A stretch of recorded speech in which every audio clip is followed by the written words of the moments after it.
zor bir problem.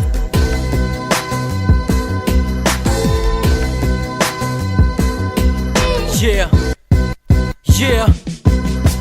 Tek bir şeydeki geri dönsün, bütün umutlarım beni gömmüş herkes. Yaşamaktan bıktım, diğeri de bıkkın, gerçek boğazımı sıktı. Gönül ister hep zor, doğrusu bu, git kalbine sor. Halimi hayra yorma, ol realist, kaderimi yazan karamsar senarist. Hemen ayılman gerek bir dostum, kendini değerli sandıysan. Bir alışıksan yapıştır olmaya, kırık bir kalp kırı bandıyla. Eskiye dönemez belki fakat bu zor günlerimizin hatırına. Üstlenemenin anlamı yok zenci, uslanmam yol aldıysam. Dostlar yanımda güneş batarken sahte bir gülücük senden.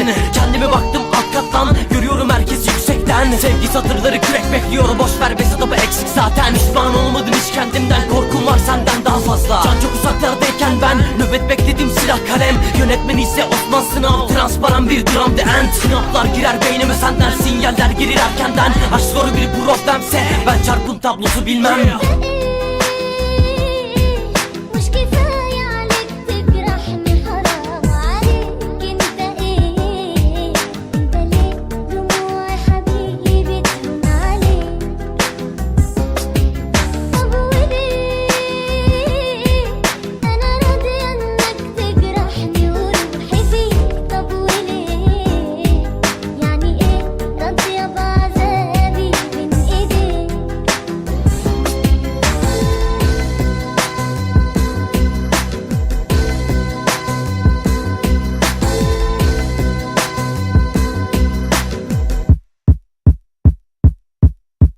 Kurdum düşler yıkılmak üzere, topraktan düzme insan. Yanlış davran, keskin tırpan sensin, hayatta güçlü bir kalkan. Bu sokakta her nefes alışım yaratır kendimi en başlardan. Pişmanlığına karşı şimdi hesabı sor sen taşlardan. Dargın bakışın anlamı kalmadı, boşver geleceğimiz çok farklı. Ağladığım her dakikada yorgun gözlerim kimseyi görmez sandım. Ve uyandım uykumdan, kabuslar bizleri almadan önce. Yazdığım her satırda gerçek aktı, gemiler battı bu gece. Razıysan canımda ol ve aydınlığa çöker bir gölge. Bu bünye acıya dayanmaz, ismim yazmaz paslı bir künye. Sisli bölge sakin, rapçi morfin etkisi herkese tepki. Soru sormak şimdilik yasak, cevaplarımda hain yetki. İzlediğin filme baksana, yaşananlardan kesit bir parça. Perde kapanmaz ani burada, yaşadıklarımız hep mi akılda? Kursatlı karanlık vakit, bahsettiğimiz zamandan nakit. Boktan bir hayatınız var, günahını öde hadi taksit taksit.